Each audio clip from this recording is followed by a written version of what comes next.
Hello, everybody, and welcome to today's episode of Rise Up, Ignite Your Life, Voices from the Frontlines. And today we have special guest, Christopher Hoyer, who is not only served over 20 years as an officer, but also is a speaker, author, and advocate for mental health and wellness in the police environment. So welcome, Christopher, to the show. Thanks, Krista. Appreciate the invite, as always. Thank you. You are very welcome. So I always like to start with the lighter and more fun subjects. So let's talk a little bit about what brought you to law enforcement in the first place, and was that, a childhood dream? It was actually more of a fluke, as it turns out. I was a small business owner, construction stuff back in the mid '90s. And I did a job for a guy who turned out to be a police officer for the agency I ended up going to work for, and did the job. It took about 2 weeks, and he met my crew before he met me. And then when I showed up to actually start doing the work, he goes, "Where's your boss?" I go, "I am the boss." And he says, "You go, well, the first question is pretty much like, how old are you?" And I had a baby face, not like I don't still, but after the whole thing was said and done, he said, "Hey, you're a terrific individual. You should think about being a cop." And I'm like, okay. So almost a year to the day after that conversation, I graduated from the academy, first generation law enforcement, and the rest is history after that. So you were random recruited. Yeah, pretty much. Yeah. I mean, back when I was a kid, I had 4 dreams. I want to be a rock star drummer, or I want to be a motorcycle racer, or I want to be a fighter pilot. And then a distant fourth was being a cop. And clearly you can see what happened.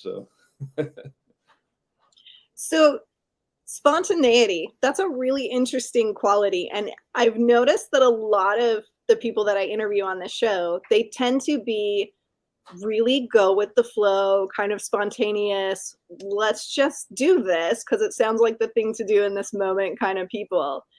Do you notice that a lot around you?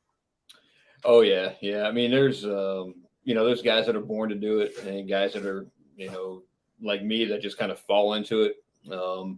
Other folks that actually do some true research on the whole thing and think, well, maybe fire, maybe police, maybe whatever, and they lean on one particular topic. With me, it was more on the side of, wait a second, I get to carry a gun, drive as fast as I want, and kick indoors. I mean, how can you go wrong there, right? So that was my idea of how law enforcement was going to be.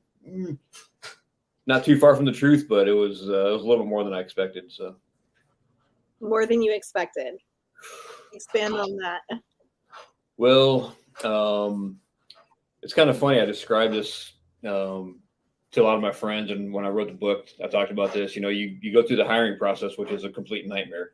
It's months and months of testing, physically, and the written tests and all these kinds of things, and then you get to the background portion, which is a whole nother conversation. And then you finally get to the pre-hire stage, and then you go to pre-academy, then the academy. You go through that whole thing. You do a couple of ride-alongs in there. 4 to 6 months, give or take, depending on what side of the country you're on. Get out of the academy, and then you go to post-academy, where you learn just specific skills. Then you get on, go to your first precinct, wherever that happens to be.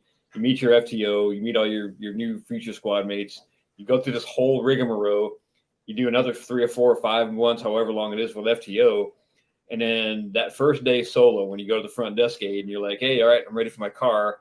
You get your car, you pull up to the gate, and the first question is always, okay, I made it through all this stuff. I'm the cops. Now what do I do? It's like, my very first call, jumping right into it, was an illegal parking call. Okay, and I'm not kidding. I spent an hour going through ops. I'm like, what do I do with this? I mean, we'd never done that before, and all my time on, I'm like, I don't have a clue how to do a legal parking thing. So that took me an hour. Very, very, very second call, probably 7:15 in the morning, out on the street, is an armed robbery, and that's how my career started. And it was like, oh boy, here we go. And fast forward toward my my third precinct that I got to in about 2014-ish, give or take, something like that, 2013. I had been labeled a resident ship magnet in 3 separate precincts at that time. So that tells you anything about my career. So yeah. So you're the guy that can go wrong at work. It'll go wrong big time. Oh yeah. And people are very excited to be around me for a couple of different reasons, to either watch me screw up or just see how much stuff I can get myself into. You know, it's kind of funny on both sides. So no one has ever expressed that feeling of like, training to the real world and that shock factor of, well, I'm training to be a cop. I'm going to be an officer. Now all of a sudden, wait, I am an officer. Oh yeah. So that's a really interesting idea, because now you don't have anyone telling you what to do. You went out all by yourself, right? Oh yeah. So you're responding to an armed robbery. Do you remember what's going through your mind? And what is that physical reaction of, oh my gosh, this is life or death, that awareness? Well, the part of the reason why I was resident magnet of trouble basically was because when that call came out, I was literally less than a mile away. It's like, oh boy, I didn't even really have time to think about it. It was one of those things where, it's probably very common. I'm hoping it's not just me, but it may be. I get to the scene and I had forgotten about everything that I needed to do to actually investigate this crime. So I show up, and the first thing I do is ask the guy, what's the guy look like? What's he driving? Oh, it's a red Durango. He was last seen around, driving off northbound. So what do? Instead of staying at the store, which is what I needed to do, take fingerprints, shut down the store, all that stuff, I jump back in the car and start looking for the guy. You chased? Of course, the guy's long gone by this point, and lieutenant gets on the radio and he's like, have that unit go back to the store, please. So I go back to the store, of course. And then by that time, the scene is completely contaminated, and I just butchered the whole entire situation. So, and I got a lot of grief for that. I'm like, okay, but I learned how to chase bad guys. I didn't learn how to investigate, thanks to my FTO, which God bless him. But even still, that's what I thought I needed to do. And so, yeah. I love that. That's awesome. Real world stuff. So you actually managed to retire. You went all the way through your 20 years. Yes. Did you have challenges with coping strategies and relationships that fell apart and the stress of the job? Huge. Oh yeah, big time. Just for the record, 20 years and 64 days. And yes, toward the end I was counting. So I'm the poster child for law enforcement. So failed marriage, had issues with my department, had issues with some of my squad mates, got involved with just multiple critical incidents. On the bad side of things, buried 16 of my buddies in the line of duty, which is just unheard of. And then after I retired, there was 3 more within a 2-year period. So there's almost 20 guys in just over 20 years that showed up to work and didn't go home. And so dealing with all that stuff was very, very difficult. On the good side of things, though, I had a ball. I did. I had the time of my life all the way up till probably about my 13th year, and then I was completely burned out, which was really strange because I had a brand new awesome partner, had a brand new Tahoe, just got my brand new rifle, brand new area. Everything was just falling into place, but I was just done. And I think the cumulative stress had caught up with me at that point in time, and I just didn't know how to deal with it. And I got cornered, and my commander was like, hey, said whatever he said to me that got me back motivated, and I got back at it, and I was doing great until then my 18th year, and everything fell apart for the rest of my career after that one, which is a whole long story. So, yeah. So do you feel like, let's go back to, you said you'd lost 16? Yes. Of your coworkers on the job. Was that all line of duty, or did you lose people to suicide as well? That was every single one of them was line of duty. Every last one. We did have one outside that was suicide. They didn't consider that then as line of duty like they do now. So if you count that one, that would have been 17 really in all reality. So what is normal? Because you kind of mentioned that seemed like it was a little bit excessive for your department. What is like average for your department? Man, I would say we lost. I mean, as you put the numbers together, we lost on average almost one a year.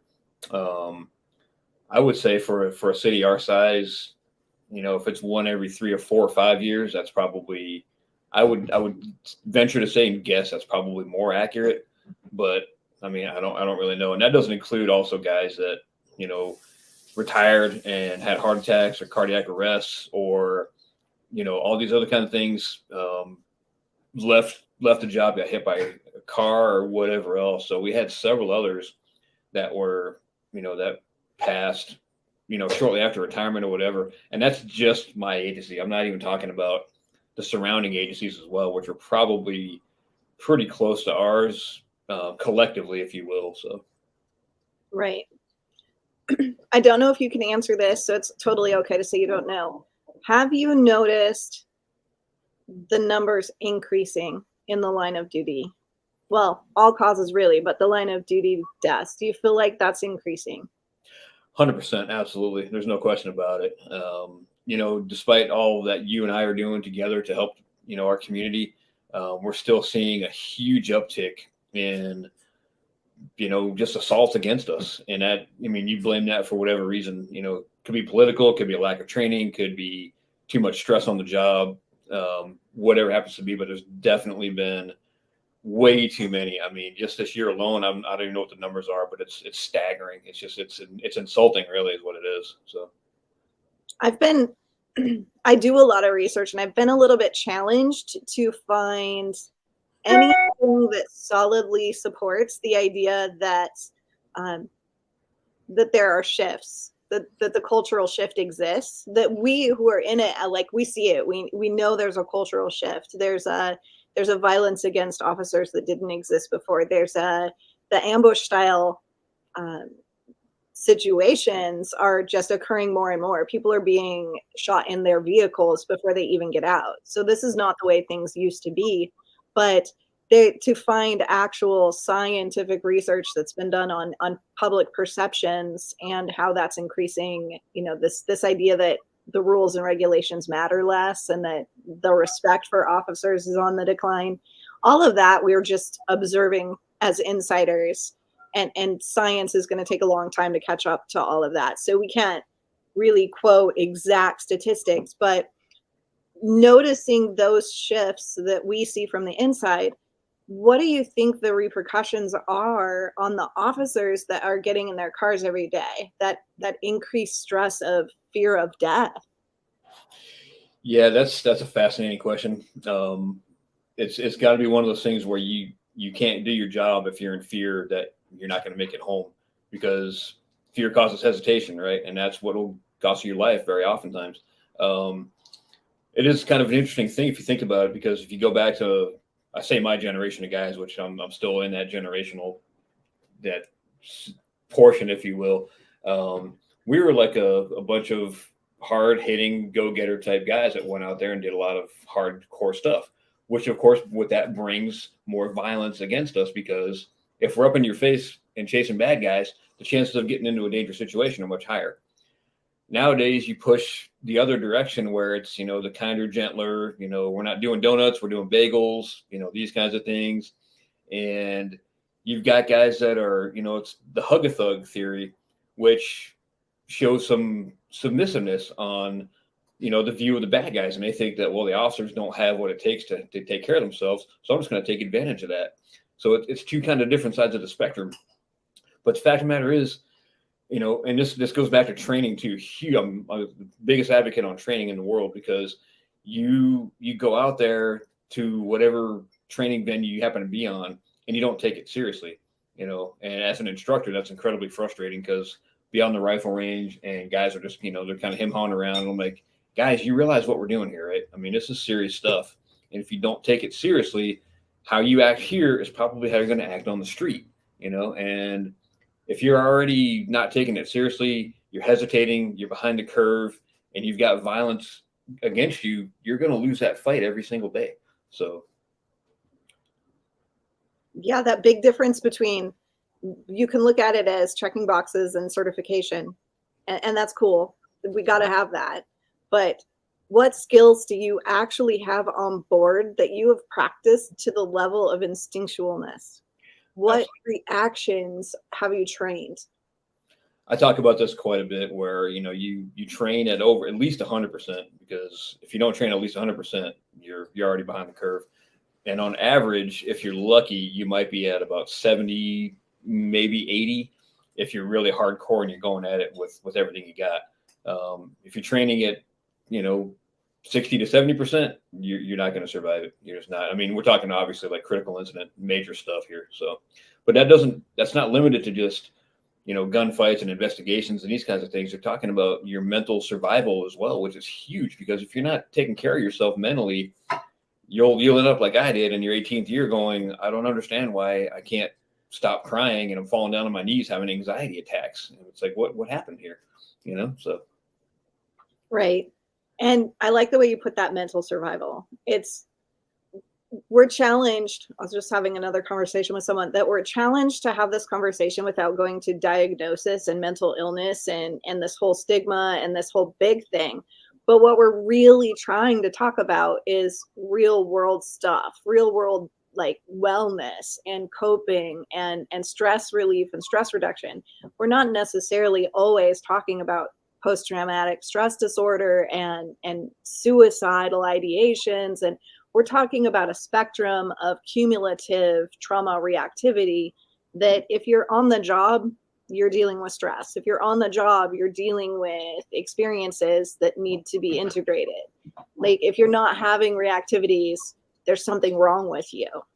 Yeah. So we're not having the open conversation of, this is not, you're broken. This is everyday stuff. This is normal training for everyday stuff that all of you are going to face. And until we can have that conversation that way, we're doomed.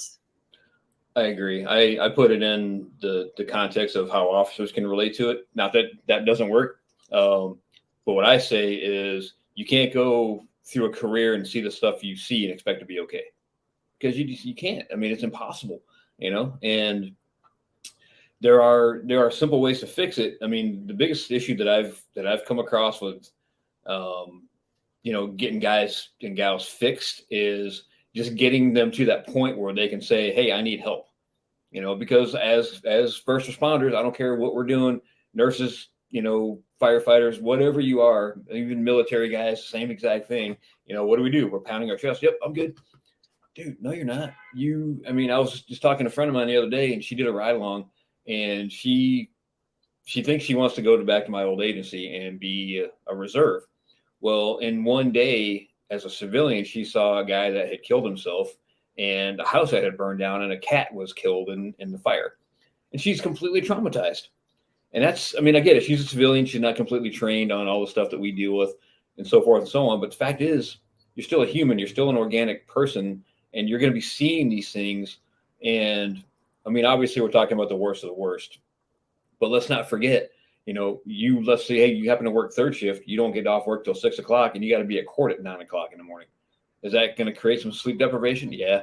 What about your boss and attacking you because you didn't finish that report, or you didn't drop your leave slip, or what? And so now you've got all this negativity on the street, and then you've got all this negativity from your bosses. Not that it's not justified or whatever else from that side of the fence, but it's still stress that you've got to deal with. And you're like, dude, do you have any idea what kind of crap I went through last night? And now you're busting my chops because I didn't freaking drop my slip in time. I mean, give me a break, you know? So it builds, it just does. So. Yeah. And then you go home and your significant other says, what's wrong? Yeah. And you say nothing. I'm good.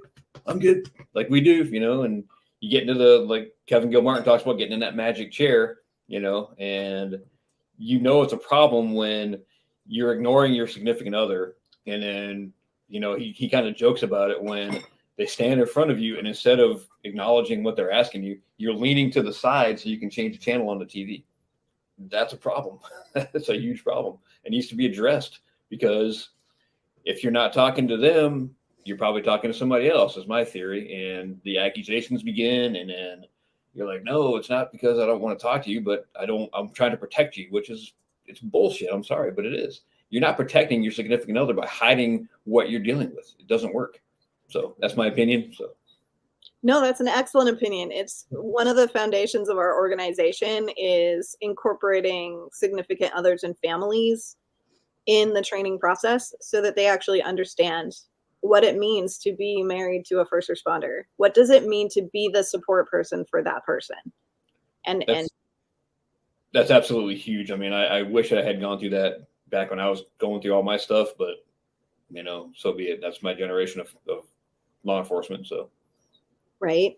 It all came because we deal with hundreds of people every year and listen to their stories. And we were noticing that the couples that were doing really well were couples where both of them were first responders of some sort.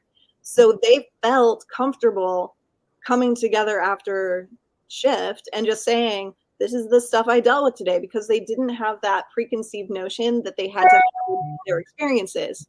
They could have that dark humor together. They could have that, I saw this, and not have to filter and protect their person from their experiences. and that's the belief that most of the guys in my generation, that's how they were trained, that don't tell your other half or whatever else, even your family, what's going on, because they don't need to know that you kicked in the door and knocked this guy's head off and all this other stuff. Well, maybe they don't need the specific details of all these kinds of things, but my ex, as soon as I walked in the door, she knew what kind of day I had, and clearly if I'm not talking, there's something going on. You're hiding something. What is it? No, that's not what I'm doing. This is what I was trained to do. So, and we take it to heart, which is, again, silly, but right. There's that middle ground for normal couples where you can come home and say, yeah, I had a really stressful day and I had a call that was very violent and I had to do things I didn't want to do. And I'm struggling with my moral, I'm having guilt. You don't even have to say what happened or anything. You can still share your emotions and still deal with the traumatic experience in a way that helps eliminate the risks for post-traumatic stress, because statistically speaking, if we talk about it immediately and process the emotions of the experience, you're much less likely to have those long-lasting reactivities. So we teach our spouses to be our perfect debrief partner without having to go into huge amounts of details. I think that's wonderful.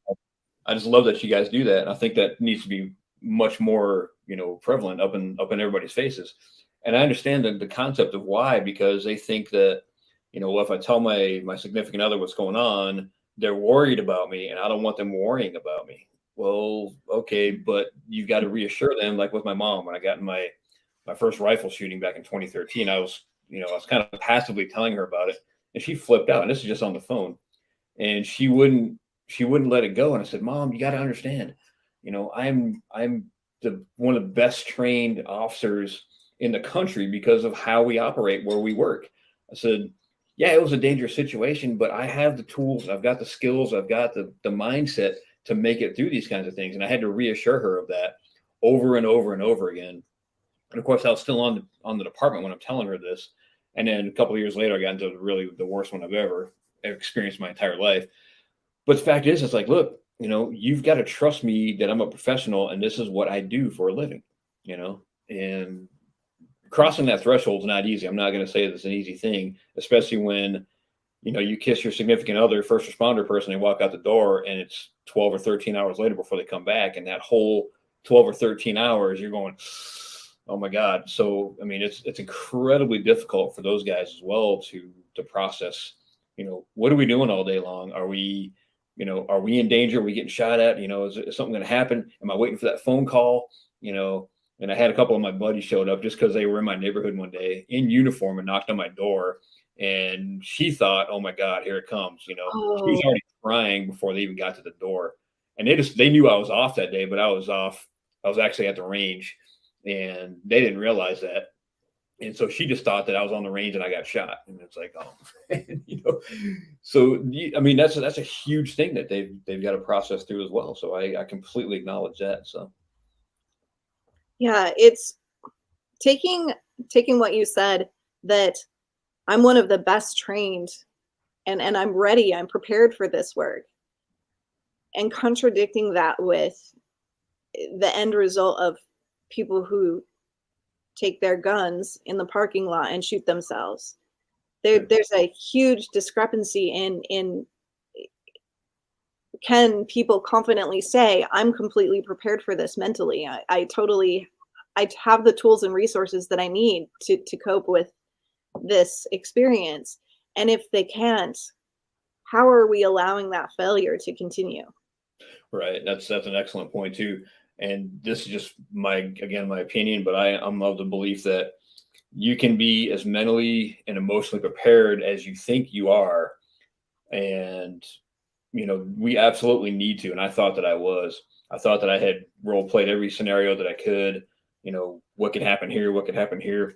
But the truth is, and it's a harsh reality of what we deal with, is like, you're not going to know until it happens. You're just not, like in my case, on my 20th anniversary, my best friend loses his dog in the deployment. I'm like, how could I ever have dreamed up that scenario? And I completely crashed all over again. It's like, holy shit. I mean, and I mean, I had been through some seriously major things already at that point in time. And that was just one more, to the chink in my armor going, hey, this is one more thing now you've got to deal with. And how could I ever possibly prepare myself for that? I mean, I thought that I had, and I did a very good job of that after the fact. But up until that moment, it was like, and then it was another several weeks of falling down, crying all over again. And I'm like, oh my God. Now, of course, I got to support my friend and dealing with my own emotional side of things. And it's like, okay, well, what I realized from that situation was that's one of those things that you're not going to know how to handle it until it happens. And it sucks. It just does. But, Right. The multi-dimensional conversation about what we need to do to incorporate actual help for our officers. Training and preparation is only one part. Processing is another part. And seeking that help, whatever it is, be it your clergy, your squad mates, your spouse, professional, the psychiatrist, psychologist, whatever it is. One of our guys was our chaplain on my old department, and this guy talked me off the ledge on pretty much a weekly basis for the most part, which was great. It was exactly what I needed at the time to get me where I wanted and needed to be. So getting to that point where you realize that, having this conversation that we're having right now is all great. It's a great starting point, but it's not going to cure all your problems. You need to take it to the next level, and you've got to admit to yourself that that's what you need to do. When you get to that point, it's so easy to fix yourself. It really is. It takes time. It does. You just have to be willing to do it. So. Yay. Thank you for saying that. That is, people want either a magic pill, they want it yesterday, they want the what is the one-off solution? Like, what's the one thing that we can do to change this? And I'm like, well, it's really much more complicated than that. But it's a lot of really simple, easy to access pieces. So if you address all these different things all the time throughout your entire life, you build good habits, you build good resiliency, you build coping strategies, you build relationships, you build connections, you build trust. And you just have to build all the pieces at the same time. But they're there. They're all accessible. They're not expensive. They're not out of reach. They're really easy to access. It's there for all of us. I couldn't agree more. And the great part is that, when you have all these pieces in place, not only is it just going to make you healthier mentally, but it's going to make you a better first responder when you get out there. And I'm not going to lie, say that the people that we serve don't deserve our 100% dedication, because they do, and if you're that guy like I was, and I'm probably operating at about a 40% mental state at that time during my last couple of years on, the citizens deserve better than that. They do, and it's like, I'm getting very upset with people over their issues. And it has nothing to do with them. It's all about me, because I wasn't processing through properly like I needed to be doing. And so they're getting shortchanged. Of course, now that upsets them. So they're calling my boss. My boss is, attacking me, going, dude, what's your problem? And I'm so wrapped up in it because I didn't take care of myself. And it's a vicious cycle. It just was, so. And now I can say it because it's easy for me. And I will acknowledge this as well. Sitting over here in, my little beach house in San Diego, telling, well, you need to do this and this. Well, yeah, you're tired. You're living your best life ever. We're still out here chasing bad guys and dealing with all the bad stuff. So yeah, come back and try it again and see how well you do. I get that too. I'm not trying to say that's not an easy task. So anyway, so Talk about your story a little bit. Like, what was your pivotal moment or your like the trauma story that you tell? The big one was you mentioned this earlier. It was an ambush. It was my first gunfight, fourth officer involved shooting at that time. So um, got my first shooting in my first year on, second shooting, second year on, first rifle shooting in my 15th year, and my career-ending rifle gunfight in my 18th year. The bad part about that was, and I explained this to folks that don't really understand the dynamic of it, 4.5 second gunfight, basically, where a buddy of mine was killed in front of my face. Bad guy shot and missed me by just, I mean, literally centimeters. I actually heard and felt the rounds go past my head. And then I got to put this guy down with two separate volleys of fire with 22 rounds of rifle before this guy finally went down. And that wasn't because I wasn't making connection. The guy just wouldn't go down. He was inside of a car, which didn't help either. But so that was my moment where my whole life just changed completely. My whole trajectory just completely changed. So even having other shootings, what was it about this one that was so impactful for you? well, the other three, yeah, they were impactful, but not to the point where I was having nightmares and falling down and all these kinds of things, because mostly it was actually kind of simple. I mean, in a joking way, if you will. Target turns, raise and fire 2 rounds, and then wait for the pizzas. No big deal, right? And that's kind of what it was on those other three, except for this one.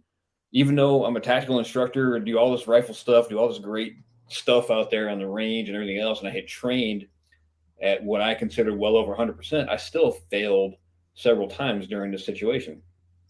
My number one failure was not recognizing the difference between a shooting and a gunfight. Because every other time I had defeated my opponent and it wasn't a big deal. Well, this time, when I put that first volley of rounds down range, the guy started shooting back at me, and that's a failure right there. I'm like, wait a second, holy cow, this should have been done. And then you add into just the fact of losing an officer the way we did, exceptionally violently, shot twice, once in the head. The survivor's guilt, because I was out there watching the house for 13 minutes by myself. When my buddy rolls up on the scene, guy is sitting inside the car, opens up, kills my friend. So I've got to deal with that whole thing. The fact that Dave, my buddy, was shot at 3 times and killed, I was shot at 3 times and survived. That's obviously, you can see building and building and building. And it wasn't just that particular situation. That was definitely the one that pushed me over the edge. It took me 2 years to recover from. It was also 18 years prior of stuff like exactly what we're talking about, where I hadn't taken care of myself like I needed to be. That whole time pounding my chest going, yep, I'm good.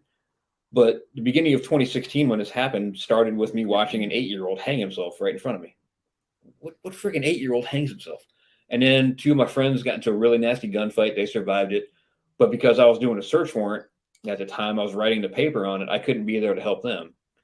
Fast forward, the guy that should have been arrested on that search warrant was let go.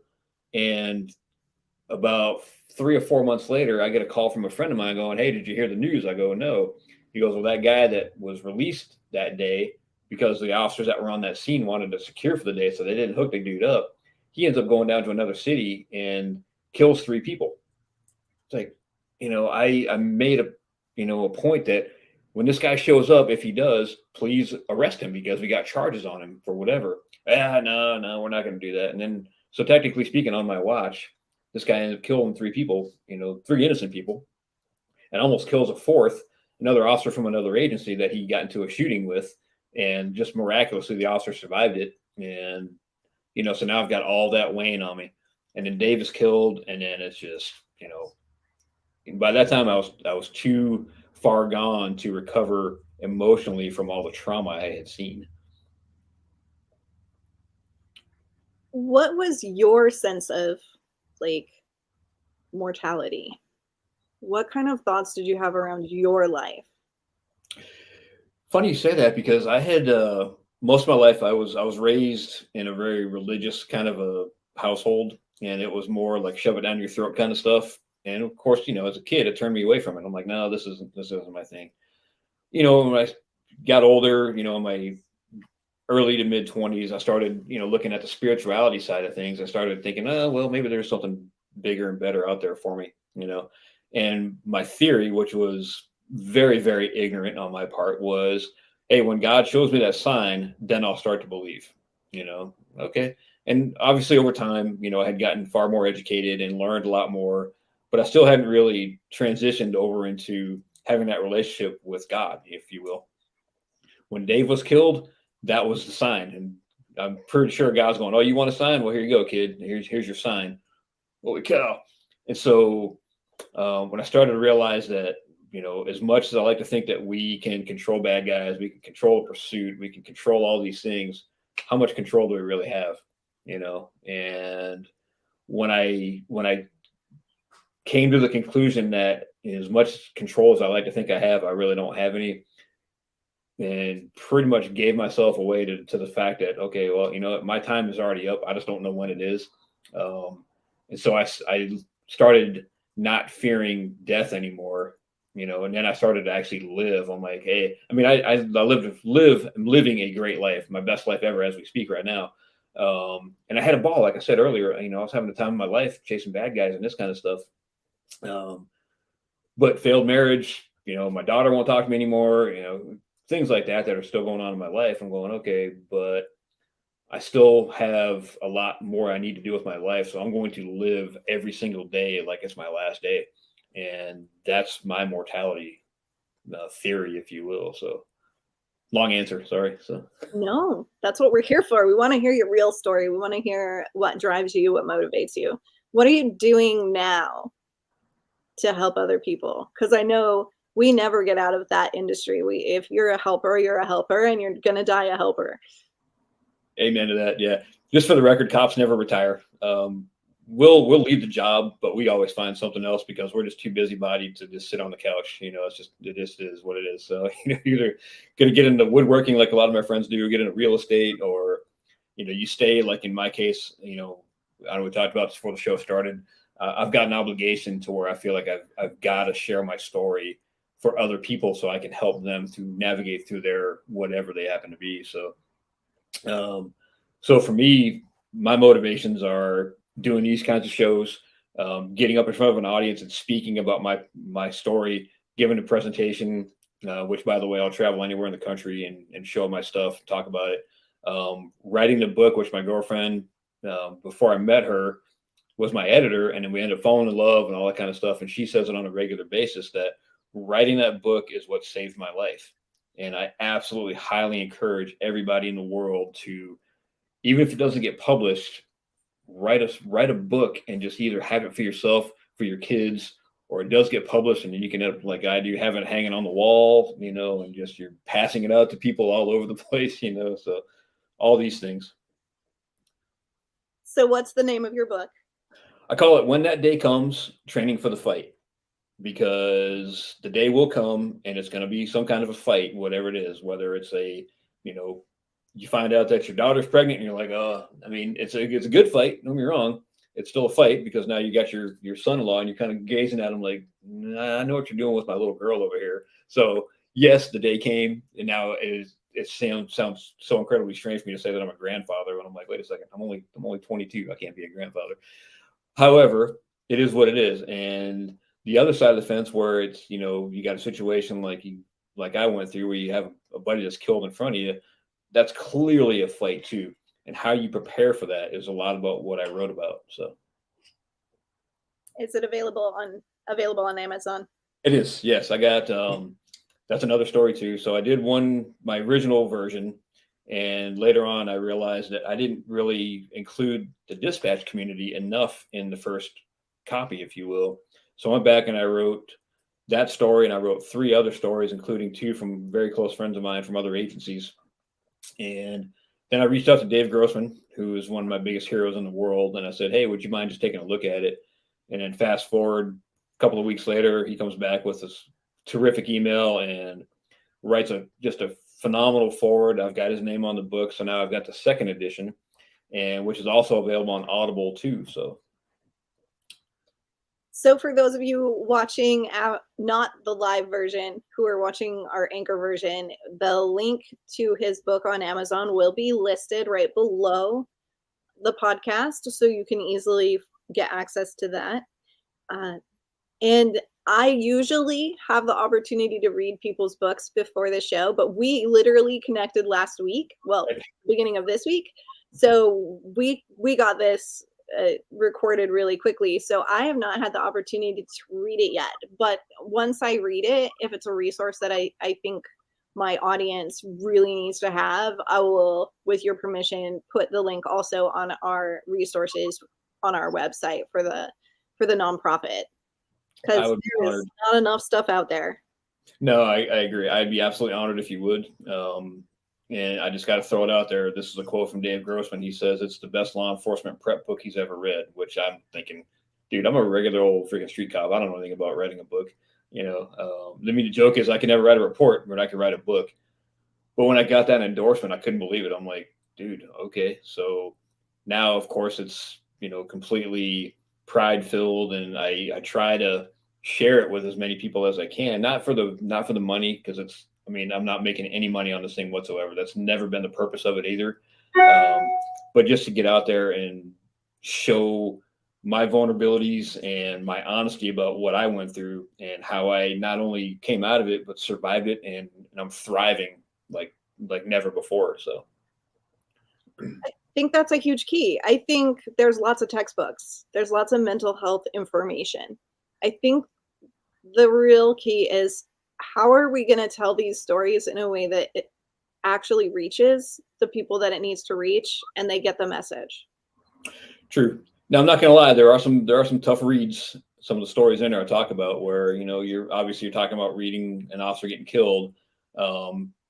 I don't really get into the graphic part of what actually happened with that. I do explain the tactical side of things and this kind of stuff, but more it's the aftermath of, again, why I can't figure out why I'm having anxiety attacks and what I did to solve that problem and how I can help other folks solve their problems, whatever it is.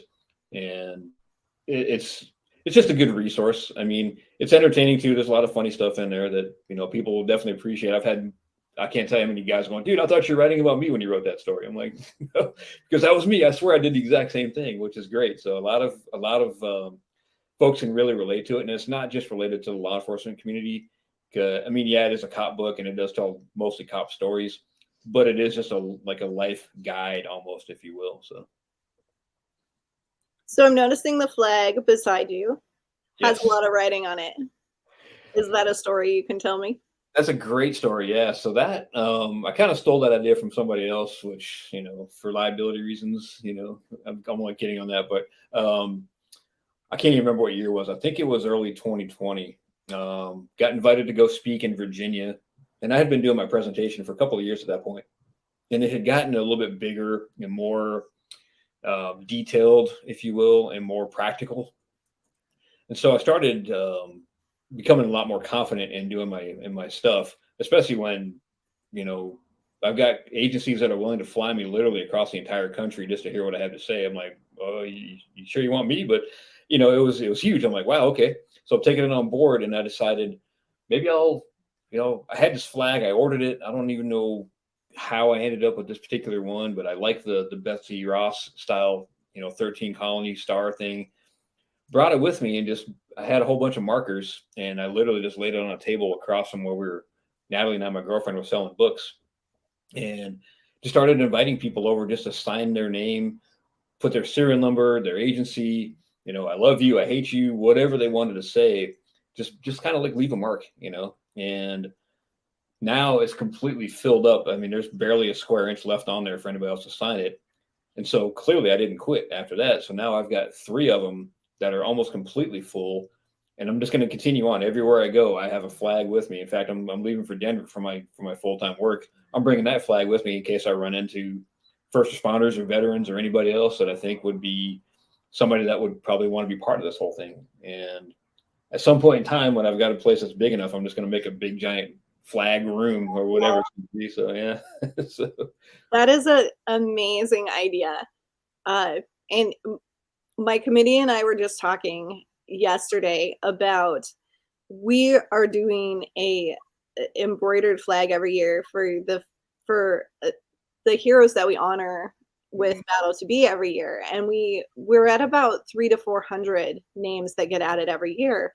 So it's Wow. like we should auction those flags at the end of the year so people can have that opportunity to have that memorial on their walls. Yeah. But your idea just sparked the opposite side of that, that as we're at these events and we're meeting with families, and wouldn't it be amazing to allow them to write their person's name and their dates of service and whatever message they would want to write to those people? So you've kind of inspired an additional piece to that project that I think people really want to be seen and heard and understood. Yeah. And Oh, yeah. those small things like that allow them to feel like they matter. It's huge. I mean, it's such a thing. I mean, more often than not, I get people that are like, you sure you want me? I'm like, dude, are you kidding me? It's my honor to put you on my flag. I mean, it is. I'm not gonna lie. It's just for me, my own personal stuff. But it's a great reminder. Sometimes I'll just be standing here, just reading some of the messages that are on there, and it's also a great way for me to remember that I've got friends that put their names on there, and I forgot. I'm like, man, I haven't reached out to Ron for like 4 months. I should probably reach out to this dude and let him know, hey, what's going on, man? And that's a great way just to stay in contact with my friends too, which is just completely awesome. So You say Ron, and I'm like, Rufio? yeah, he was literally the very first one in Virginia to get on there. Yeah, that's so He funny. is an awesome person. He is an awesome person. Yeah, how funny. Yeah, I just talked to him the other day too, as a matter of fact. So yeah, another one of those weird coincidences. Now that we say that, he was on my to-do list last week, and I didn't actually connect with him. I'm like, oh, I haven't seen him in a few months. oh yeah. It is so hard to connect with all the people you want to connect with all the time. It is, yeah. And I feel guilty that sometimes, I've got people that I haven't reached out to for quite a while. In fact, I was reaching out to a friend. I thought he still lived in Colorado, and I forgot that he moved to Florida. I go, hey, we're going to be in town. And he's like, dude, I moved to Florida a year ago. I'm like, oh, man. Okay, I'm so sorry, because now I look like a jerk. He's like, no, I know you got a lot going on. So this is what family looks like. 100%, and Natalie and I, we talk about it, and I mean, you just proved it right there. Our world gets smaller every single day. It's unbelievable. The people that I have connected with that know other people that, yeah, I know this guy over here, well, how do you possibly know this person? Oh, we connected wherever, wow. Okay. So yeah, it's unbelievable. So we're on the same mission. It's inevitable. Yeah. And it's good. It's a good inevitability. I love it. It's just great, and especially when you don't hear from somebody for quite a while, and all of a sudden you're like, hey, remember we did that thing? And I'm like, no. And then I get a memory will spark, and then I'll be going, oh yeah. So it's awesome. I just love it. So okay, so we're running out of time, but is there any final words of wisdom or any last words you want to leave with our audience? I usually try to dedicate something, usually in the beginning, to whoever it is. So if you're okay with it, we'll dedicate it to all of our officers that are fallen this year. Everybody say a little quick prayer for all those folks. It's another long conversation. I'll keep it really short, but for folks that are in that stage of being burned out and they can't figure out, should I stay? Should I not stay? Something that I figured out when I moved out to San Diego back about 4 years ago. I was actually testing for another agency, even though didn't work out, because I realized that I can't go back. A whole nother long story. But I found my oath of office and all my stack of awards and all that kind of stuff. And I actually read it for the first time in probably 20 years. I mean, like physically sat down and read the whole thing, which is only a couple of paragraphs long or whatever else. And it ignited such a huge thing in me that I'm like, man, I had forgotten how important what I did for 20 years was. I mean, the impact that I had on my own personal life, professionally, the people, the citizens that I served, I mean, it was huge. It actually was what helped me motivate to want to go back and do it again.